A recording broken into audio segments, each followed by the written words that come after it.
$1,000 as candidates for mayor. Well, we just thought it'd be different because a lot of kids had dogs and cats and rabbits, but who's got a goat to put in? She's going to be in our parades, in our Memorial Day parade. Come to the Apple Fest. The new mayor stamped her signature, taking a one-of-a-kind oath of office and leaving some work for her colleagues on her way out. And that's this week's edition of the News Hounds Now Update. And that'll do it for us tonight at 4. Have a great weekend, everybody. Amanda, thank you so much for your help. Stay here with me because News 3 Now at 5 starts right now.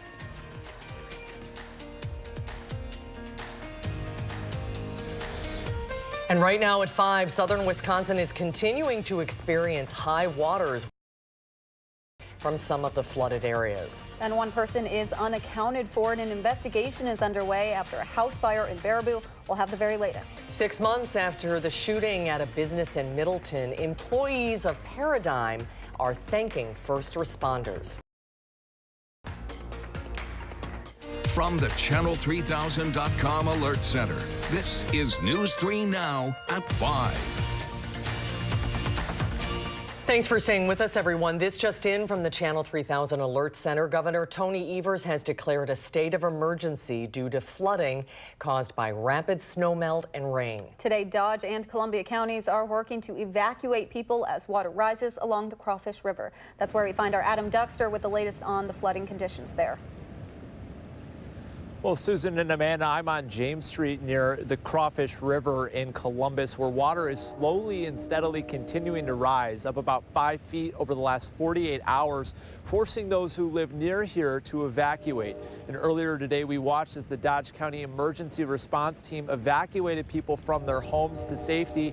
We've been told that's been happening slowly and steadily across the course of the day as the water continues to rise.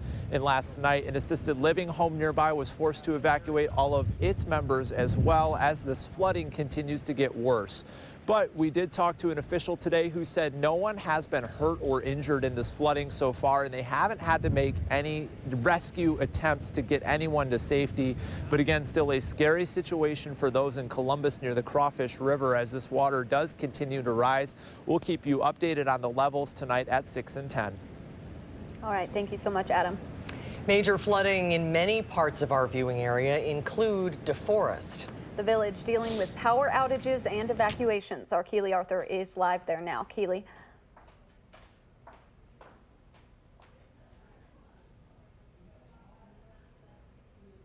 On here in DeForest. This is the Yahara River. You can see how high it extends up onto this driveway, and it was even higher last night, prompting several home evacuations alongside the river. But this is not the only area that was hit. We spoke to the village director of public services. She said high water, high flooding, snow melting caused all of this into homes that weren't even on bodies of water. The furnace is ruined, the water heater's ruined, the washer, dryer, freezer. Everything that was down there is destroyed. So we can't, our gas is shut off, our power's shut off until we get those things fixed. We got to clean up before we can do that. So I don't know, I guess we just keep moving forward. The water is receding, as we mentioned, but the village is handing out sandbags still.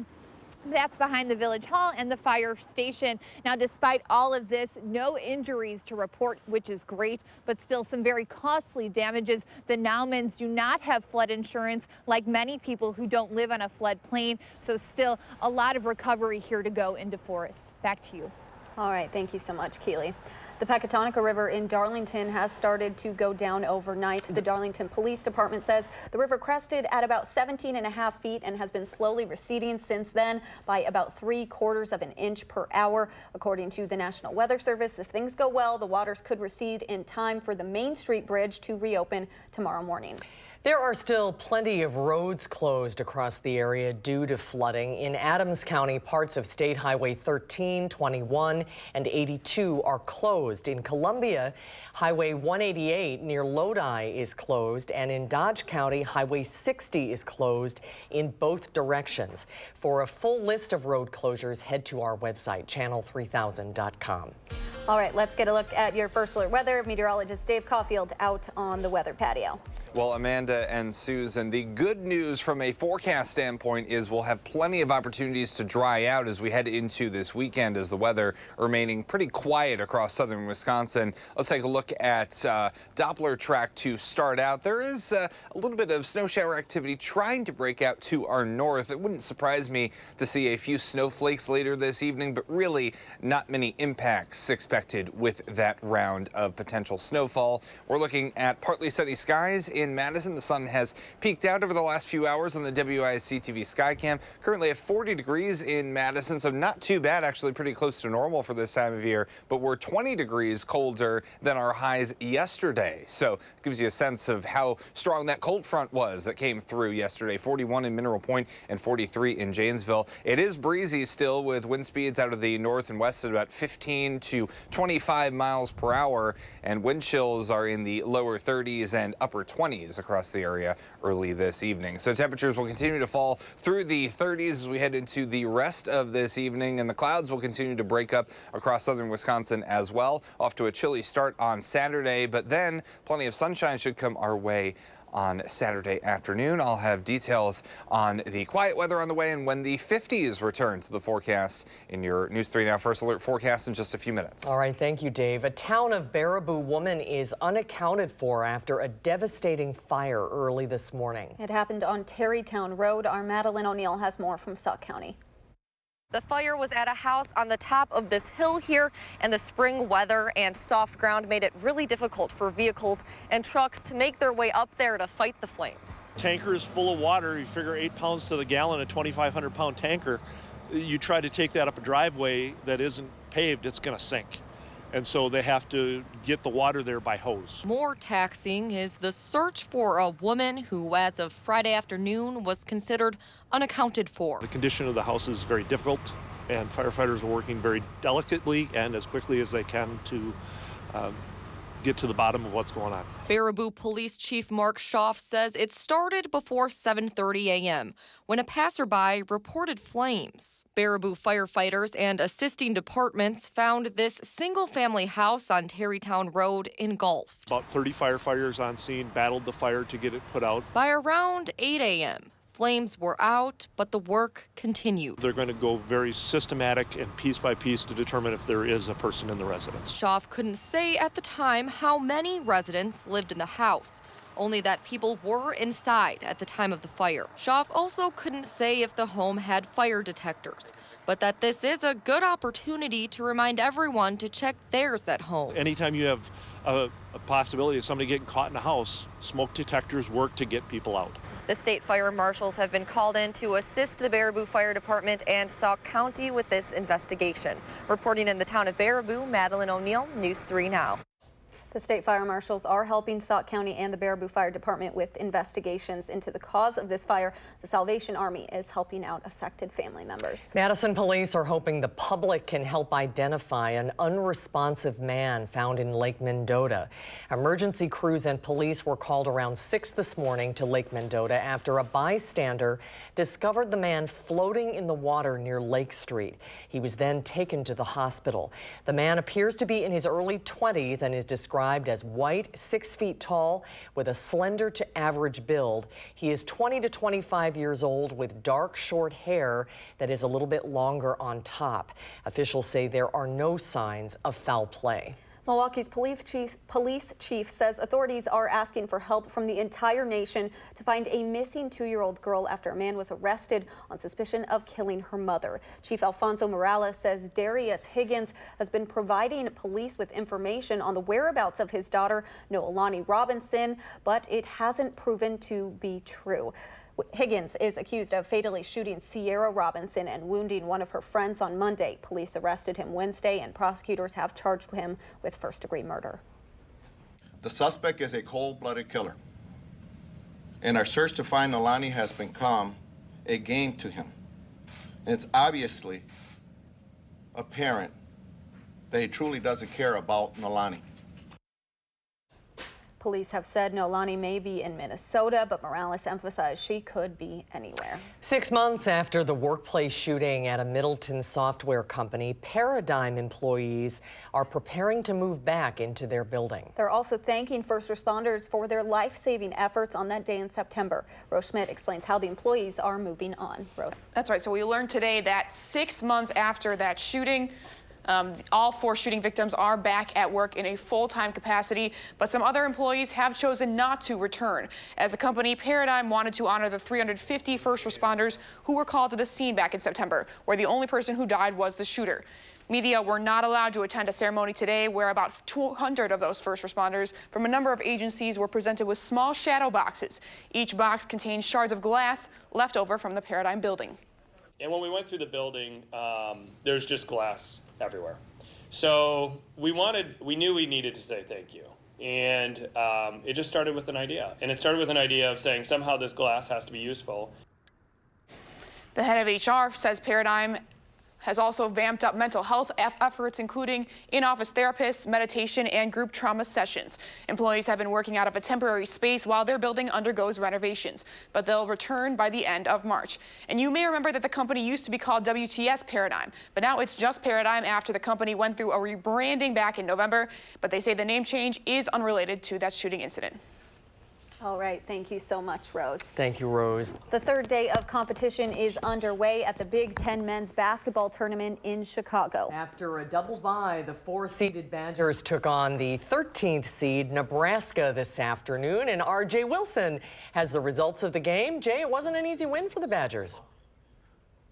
No, it was not. It seems like it was a lot harder than it should have been, but the Badger men's basketball team ended the Cinderella story of the 13th seed Nebraska Cornhuskers in a hard-fought 64-59 win in the quarterfinals of the Big Ten tournament at United Center in Chicago. First few minutes looked like it would be easy. The Badgers came out red hot. Khalil Iverson scored the first 4 points as the Badgers jumped out to an 8-0 lead, but Nebraska hung around because the Badgers led them. They made a ton of turnovers. Ooh, some of them were really ugly. 17 turnovers for Wisconsin. Nebraska up 1 second half, and then the Badgers pulled out of it. Watch Nate Reavers.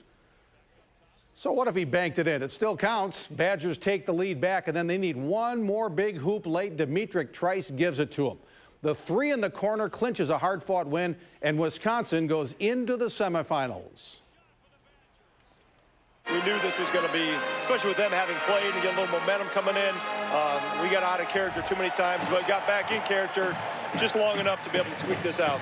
We were able to make some shots when we needed, absolutely needed them. Trice's one in the corner was huge. And then defensively get enough stops and get a little bit of separation. Well, Ethan Happ had a miserable day, 4 points, 7 turnovers. He sat for the final 2.5 minutes of the game. Michigan State beat Ohio State 77-70 in the first game of the day. So it's Wisconsin and Michigan State in the Big Ten semifinals tomorrow at noon. You can see the game live right here on Channel 3 tomorrow. Whew. Well, it is a win. We'll take it. People are getting a little itchy around here. Yeah, but, sorry. all's well that ends well. Yes, that's exactly right. Thank you, Jay. Okay. The spring election is just over 2 weeks away, and tonight there's an opportunity for you to learn more about the candidates running for Supreme Court. News 3 Now is partnering with the State Bar of Wisconsin and WISC-Politics for a debate between Judge Brian Hagedorn and Judge Lisa Neubauer. Both currently work in the State Court of Appeals. Tonight we'll live stream the debate on channel3000.com. It begins at 6:30, and on Sunday you can watch it on TVW at 5 o'clock or on News 3 Now Sunday night following our 10 p.m. newscast. There's more to come tonight on News 3 Now at 5. When we come back, a mass shooting in New Zealand as 49 people are killed at 2 mosques. We'll have the latest. Plus the latest on border wall funding as the president vetoes a resolution blocking his national emergency.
Two mosques came under attack in New Zealand in a massacre that was live streamed on social media. The shootings killed at least 49 people and dozens more are injured. Police say they have 3 suspects in custody. One had posted an immigrant-hating manifesto on social media under the name Brenton Tarrant, calling himself a fascist.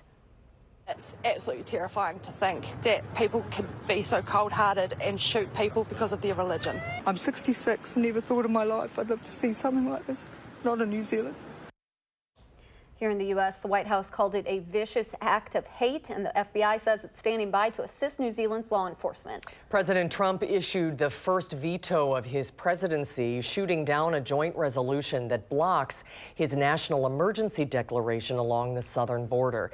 That declaration enables him to redirect billions of dollars from the military to build a border wall. Congress passed the joint resolution Thursday with a large majority, including 12 Republicans. For me, is a matter of defending the Constitution and the balance of powers that is core to our Constitution. The Founding Fathers made it clear that Congress was to be in the business of appropriating funds, not the president. I didn't either vote because we all knew it was going to be a veto, and they're not going to be able to override. It's going to go very quickly. The president's veto now sends the resolution back to the House. A vote to override is expected later this month. All right, let's get a look at your first alert weather. Dave Caulfield is here with your forecast. Well, Amanda, temperatures today about 20 degrees colder than yesterday, but overall not a bad day overall, especially as we got into the last couple of hours when the sunshine came out. 40 degrees the high in Madison today, 43 in Janesville, 39 in Watertown, and 41 in Mineral Point. And really overall, man, I've said that like so many times, for the most part, March has been pretty chilly. There we go. The last couple of days, though, have really been the outlier with temperatures so high in the 50s and 60s. Today, a little bit closer to normal for this time of year, and a little bit of a chilly weekend in store, but chilly and quiet. We'll take that, especially with all the flooding still ongoing across southern Wisconsin and much of the upper Midwest. We need a chance to dry out, and we'll get plenty of chances going forward in this forecast. In Madison, on the Edgewater Skycam, looking at partly sunny skies. The high for today, 40 degrees, so just a little bit below where we should be for this time of year, but not by much. I think we'll be in similar temperature territory as we head into tomorrow. On Doppler track, we've seen over the last couple of hours some snow showers try to break out north of Madison. We have really dry air in town because of the cold front that came through yesterday, so pretty dry air setting up across the region. I don't think a lot of that snow is going to hit the ground, but don't be surprised if we see a few flakes later on tonight. I don't think we're going to see many impacts from that. We are still seeing the impacts, though, from the flooding. Here are the current flood warnings, mainly along the rivers across southern Wisconsin. So a lot of that popping up. We will see a slight improvement for some spots as we head into this weekend, but other rivers are going to start to crest as we get closer to Saturday and Sunday. So it's going to be a while before we see this situation fully resolve itself. That's why it's important that Mother Nature give us plenty of opportunities to dry out. Temperatures right now pretty close to their daytime highs, 40 in Madison, 38 in Watertown, in the mid-30s in Viroqua. That is right where we were at this time yesterday. But again, a little bit misleading because remember, we were in the lower 60s yesterday afternoon. It is still on the breezy side, those northwest winds at 15 to 25 miles per hour, making it feel a little bit closer to 30 degrees right now. We'll be in the lower 20s tonight, decreasing clouds, a little bit colder, but still pretty close to normal for this time of year as far as overnight temperatures go. Tomorrow, mostly sunny and chilly. Highs will be in the upper 30s, close to 40 degrees. So again, a few snowflakes not out of the question tonight, but really we don't need to worry about them all that much. Starting off in the lower 20s for tomorrow. Plenty of sunshine, I think, on the way for Saturday, so that's good news. Even though temperatures will end up a little bit chillier than normal, I don't think it will feel that way for a lot of the day. The clouds do try to come back for St. Patrick's Day on Sunday, and a few more snowflakes not out of the question, but if we get lucky, which I think we will stay dry for much of southern Wisconsin. The rest of the 10-day forecast looks like this, and we are looking at more quiet weather to start off the work week next week, and temperatures are steadily climbing through the 40s, closer to 50 by next Thursday.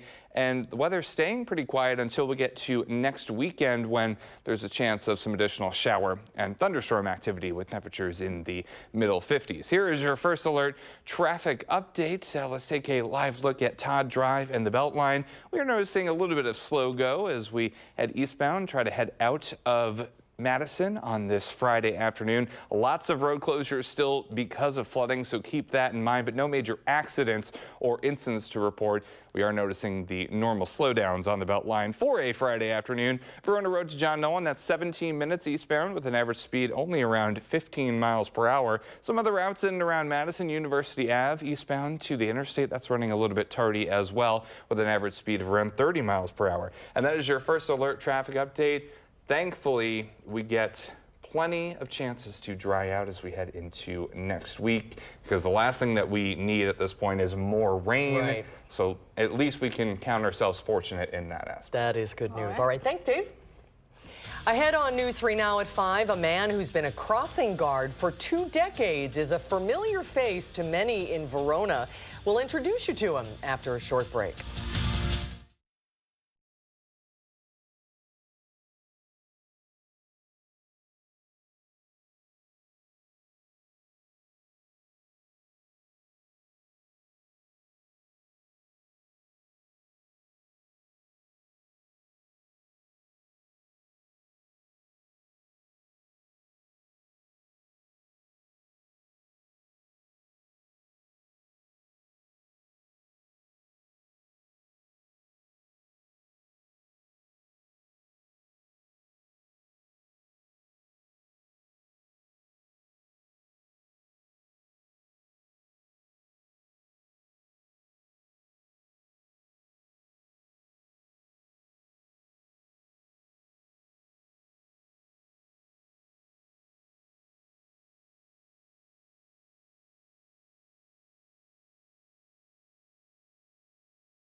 The city of Verona and the Verona Police Department are looking for more crossing guards. You've probably seen a bunch of them standing in front of schools every morning. Our Jamie Perez introduces us to one man who's been out there for nearly 2 decades, someone they've come to recognize as their friendly neighborhood crossing guard. Every morning before the sun comes up, You can find Don Kazda sitting outside Tuvalu Coffee House on South Main Street in Verona. If you've lived here long enough, you've seen him out here for the past 19 years with a signature wave. It's a normal person. That's how he describes himself. But everyone knows this friendly neighborhood crossing guard. They know my name, I don't know them.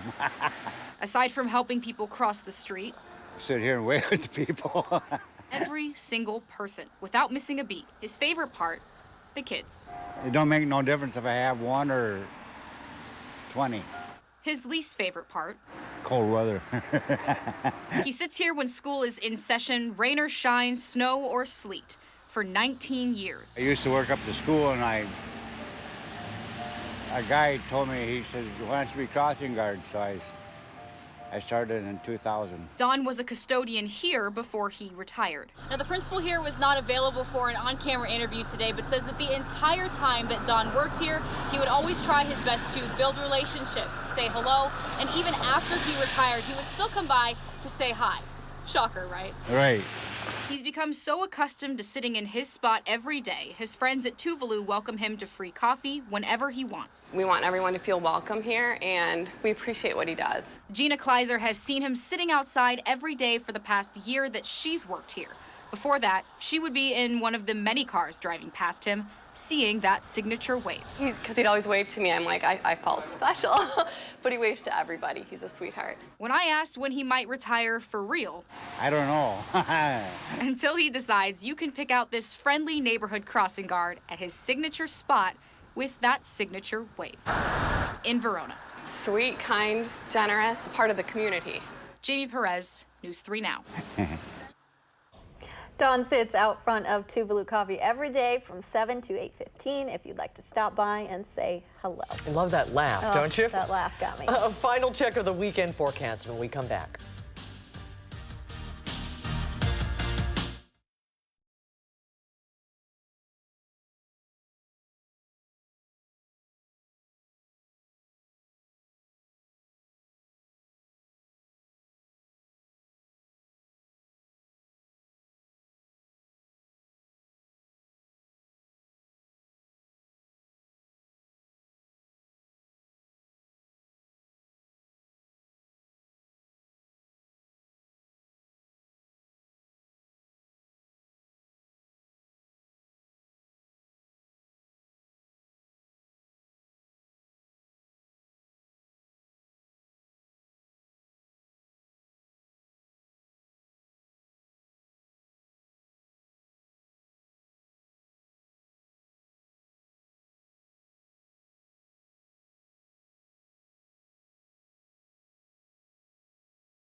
A nice weekend's on the way. Yeah, not too bad at all. A bit of a chilly night tonight, though, with decreasing clouds, temperatures in the low 20s, but the atmosphere giving us a chance to dry out. St. Patty's Day is looking pretty nice. A few snowflakes not out of the question, but really don't think a lot of us are going to see those. And temperatures in the 40s for the start of next week and close to 50 by next Thursday.